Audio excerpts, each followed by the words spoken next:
अस्सलाम वालेकुम नाज़रीन, आप देख रहे हैं ZH न्यूज़। मैं हूं ज़हीर अहमद। नाज़रीन, आज इमरान खान साहब की मुलाकात हुई साफ़ियों से अडाला जेल के अंदर, और काजी फाइसा साहब, चीफ जस्टिस साहब, जो कल वकला वगैरह को कह रहे थे कि इमरान खान साहब ने तो मेरे पे एतमाद का इजहार किया है, आप किधर से आ गए हैं, और पता नहीं क्या क्या कह रहे थे। इमरान खान साहब ने और बहुत ज़्यादा बातें की हैं, लेकिन शुरू हम इसी से करते हैं। इमरान खान साहब ने क्या कहा, एस्टैब्लिशमेंट के हवाले से क्या कहा है, कौन उनके पास मैसेज लेके गया था, या क्या कहा था कि हमें ना छेड़ा जाए, और हमूद रहमान कमीशन रिपोर्ट अंदर कैसे चली गई है, और APC में बैठने का ऐलान किया। सारी चीज़ें हम आपको बताते हैं। लेकिन काजी फाइसा साहब जो कह रहे थे कि इमरान खान साहब को नहीं एतराज़, तो ऐसे लग रहा था कि अगर इमरान खान साहब एतराज़ करें तो वो साइड पे हो जाएंगे। अब इमरान खान साहब ने काजी फाइसा साहब पे, चीफ जस्टिस साहब पे बाकायदा एतराज़ कर दिया है, और उन्होंने कहा है कि हर केस में, PTI के हर केस में काजी फाइसा साहब क्यों आ जाते हैं। अब हमें इंसाफ मिलने की बिल्कुल तवक्को नहीं है। और उन्होंने ये भी कहा है कि जिस इलेक्शन कमीशन ने हमारे साथ ये सलूक किया, हमारी पार्टी को फारिग किया, वही वाला इलेक्शन कमीशन जो है उसी के पास हमें इंसाफ लेने के लिए भेजा जा रहा है। और काजी फाइसा साहब के हवाले से उन्होंने कहा है कि जिस तरह मैं अक्सर बताता हूँ, मैं साल पहले से बता रहा हूँ कि जस्टिस गुलजार साहब ने कहा था, ये मेरा नुक्ता था, जिस टाइम सारे काजी फाइसा साहब की तारीफ भी कर रहे होते थे, तो उस वक्त साल डेढ़ साल पहले मैंने कहा था कि काजी फाइसा साहब का रिकॉर्ड ही नहीं है कि वो किसी बेंच से रिक्यूज करेंगे, क्योंकि काजी फाइसा साहब को उस वक्त चीफ जस्टिस ने कहा था कि आप इमरान खान के केस ना सुने, आप उनके खिलाफ मुद्दई, वो आपके खिलाफ रेफरेंस लेके आए हैं, आप उनके केस ना सुने। उन्होंने उनकी बात नहीं मानी थी। अब काजी फाइसा साहब, जिनका रिकॉर्ड ऐसा है कि वो कभी रिक्यूज नहीं करते, हालांकि वो दूसरे चीफ जस्टिस जितने भी थे, जो जब खुद जस्टिस थे, सबको टफ टाइम देते रहे हैं, सबके हवाले से उनको कोई ना कोई शिकायत होती थी। जैसे आसिफ सईद खोसा के साथ भी थी, जैसे बंदयाल के साथ भी थी, जस्टिस साकिब निसार के साथ भी थी, जस्टिस चीफ जस्टिस जो अनवर जुमाली साहब थे, जो उनके साथ भी थी, सबके साथ इनको शिकायत थी। लेकिन जब खुद चीफ जस्टिस बने हैं, अब खुद वो ऐसे तरीके से बैठे हुए हैं, अपने असूलों को जो उन्होंने सेट किए थे उनकी एक किस्म की वायलेशन कर रहे हैं। रिक्यूज करने का रिकॉर्ड नहीं है। अब इमरान खान साहब ने कहा है कि मैं भूख हड़ताल कर दूंगा, मैं भूख हड़ताल करने का सोच रहा हूं, मैं जेल के अंदर वकला से मशावरत के बाद। तो जब आपके ऊपर इतना बड़ा अदम एतमाद हो जाए चीफ जस्टिस साहब, क्या अब भी आप उनके केस सुनेंगे? हर केस में आप हैं। कल इसके ऊपर बात भी हुई थी, कल की वीडियो में, जो भी PTI का केस है, जो भी अदालत के अंदर जा रहा है, वो रिजर्व सीट का केस है, वो इलेक्शन कमीशन से, ट्रिब्यूनल से रिलेटेड कोई केस है, कोई और केस है जिसके अंदर हुकूमत या इलेक्शन कमीशन सामने है, और इस तरफ PTI है, तो काजी साहब को नजर आ रहा है कि मेरा बैठना यहाँ पे जरूरी है। वो क्योंकि सरबराह हैं जुडिशरी के, आला अदलिया के, और उनको लगता है ऐसे है कि अगर मैं ना बैठा तो शायद पता नहीं 13 जनवरी के फैसले के हवाले से क्या होगा। हर जगह वो डिफेंड करने के लिए आ जाते हैं। तो अब देखना होगा कि काजी फाइसा साहब जो है वो इस केस से अपने आप को अलहदा करते हैं या नहीं करते। और दूसरी तरफ इमरान खान साहब हैं, आपको पता है कि उनकी फिर जिद जो होती है, या जो वो बात करते हैं इस हवाले से, तो अगर उन्होंने भूख हड़ताल कर दी तो काजी साहब के लिए तो काफ़ी सारे मसाइल खड़े हो जाएंगे। अब आते हैं दूसरी जगह। इमरान खान साहब ने कहा है कि हम APC में बैठेंगे ऑपरेशन के हवाले से, और हम सिर्फ पाकिस्तान की खातिर बैठ रहे हैं जो ऑपरेशन करने का सोचा जा रहा है, और उसमें APC में, क्योंकि ऑल पार्टी कॉन्फ्रेंस, आपको पता है इमरान खान साहब की स्टेटेड पोजीशन है कि किसी किस्म के डायलॉग का हिस्सा नहीं बनेंगे उन 3 जमातों के साथ जिसमें MQM, पीपल्स पार्टी और नून लीग शामिल है। मौलाना साहब क्योंकि हुकूमत में शामिल नहीं है, मौलाना साहब के साथ इमरान खान साहब बातचीत करने के लिए तैयार हैं, उनकी पार्टी बातचीत करने के लिए तैयार है। लेकिन जो पार्टी इस वक्त हुकूमत में है उसमें वो शामिल नहीं होंगे। लेकिन इसके बावजूद जो ऑपरेशन से रिलेटेड ऑल पार्टी कॉन्फ्रेंस होगी, उसमें इमरान खान साहब ने इंदिया दिया है कि वो बैठेंगे, पाकिस्तान की खातिर बैठेंगे, और सिर्फ सुनने के लिए बैठेंगे कि ये क्या कहते हैं। उन्होंने फिर बताया कि तालिबान के साथ, जो TTP के साथ मसाइल का हल डायलॉग है, उनके खिलाफ ऑपरेशन नहीं है।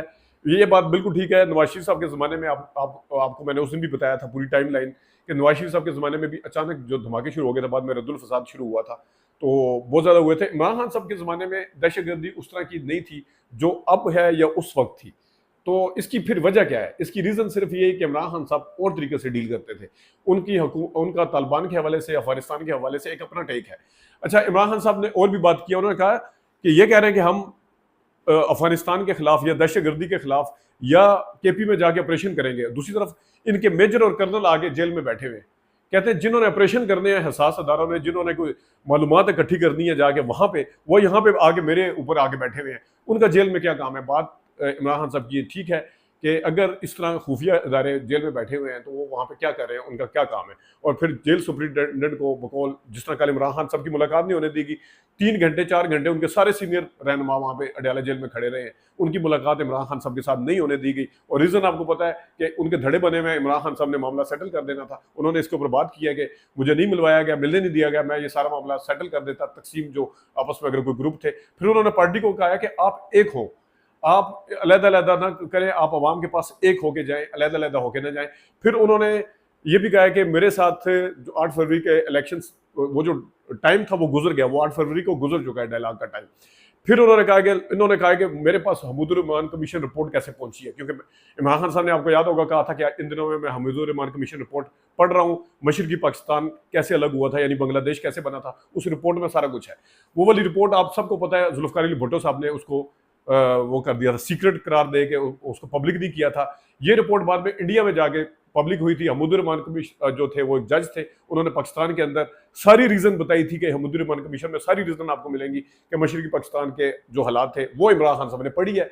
उस हवाले से आपको पता है वो ट्वीट जो थी उसके ऊपर भी काफी रोला हुआ है, तो वो पढ़ी इमरान खान साहब ने। इन्होंने कहा जी इमरान खान साहब के पास हमीदुर रहमान कमीशन रिपोर्ट अंदर कैसे पहुंच गई।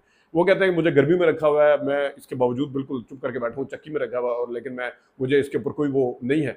फिर उन्होंने कहा कि एक दफ़ा मैसेज आया था इनको, ये था कि आप हमें तो आगे कुछ नहीं कहेंगे, अगर आप दोबारा इक़्तिदार में आ जाते हैं हमें तो आखिरी लगाएंगे आगे। उन्होंने फिर इस हवाले से भी बात की।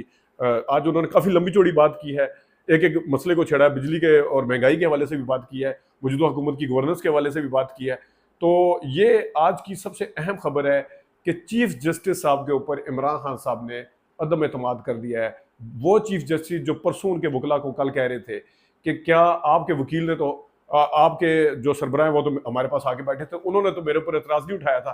तो अब चीफ जस्टिस साहब उन्होंने एतराज़ उठा दिया है।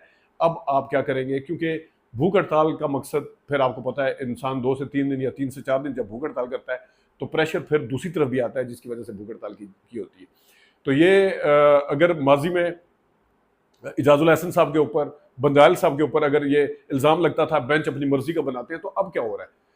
वो वाले अभी भी जो ट्रिब्यूनल वाला बेंच है 5 मेंबर का, उसमें काजी फैसल साहब के साथ वो जजेस शामिल हैं जो कि फुल कोर्ट बेंच, जहाँ पे 13 जजेस हैं, सारे जो 13-14 जजेस सब बैठे हुए हैं। जो जजेस काजी फैसल साहब की हिमायत में बात करते हैं या खामोशी इख्तियार करते हैं, वो सारे इस बेंच में। एक अकील अब्बासी साहब एक नए एलिवेट हो गए, उन्होंने उनको टफ टाइम दे दिया। तो ये तो बिल्कुल चीज़ें जो है वो खुल के सामने आ रही हैं। जजेस की इतनी बड़ी तादाद और इतनी बड़ी सोच एक चीफ जस्टिस के खिलाफ पहले कभी नजर। सज्जाद अली शाह के ज़माने में भी हमने देखा था, सज्जाद अली शाह जो थे उनके हालांकि अपने कुछ मामलात ऐसे थे, लेकिन इसके बावजूद भी कुछ जजेस जो थे उनका वो नहीं रखते थे, मतलब साथ नहीं थे उनके। लेकिन इस वक्त अक्सर मामलात में अक्सरियती जो है वो चीफ जस्टिस साहब काजी फैसल साहब के साथ नज़र नहीं आ रहे। तो काजी फैसल साहब को सोचना चाहिए कि इंसाफ के जो तकाजे हैं वो किस तरह पूरे किए जाते हैं। उसमें जो अपनी अना का मसला नहीं बनाया जाता, उसमें ये नहीं कहा जाता कि मैंने क्या फ़ैसला सुनाया था तो उसके ऊपर बार बार डिफेंड करना। और फिर जो एक मेरिट है, वकीलों से आपके साथी जज सवाल पूछते हैं वकीलों से, तो वकीलों को जवाब देने दें, आप क्यों जवाब देते हैं बीच में आके। क्योंकि आपके साथी जज हैं वो सारे मोहतरम हैं, जिस तरह आप चीफ जस्टिस आप मोहतरम हैं, इसी तरह सारे मोहतरम हैं। आप बीच में आके मतलब जिरगे एक बैठा हुआ है, तो आप जजेस के ऊपर सवाल उठाना शुरू कर दें, या आप जो सवाल उस वकील से उठाए गए हैं उस वकील के जवाब देने से पहले आप खुद बोलना शुरू हो जाएं, तो मेरे ख्याल में ये भी सेहत थी। नाज़रीन, ये कुछ मामला थे जो आपके सामने डिस्कस करने थे। अभी तक के लिए इतनी अपना ख्याल रखिएगा, इजाज़त दीजिए, अल्लाह हाफ़िज़।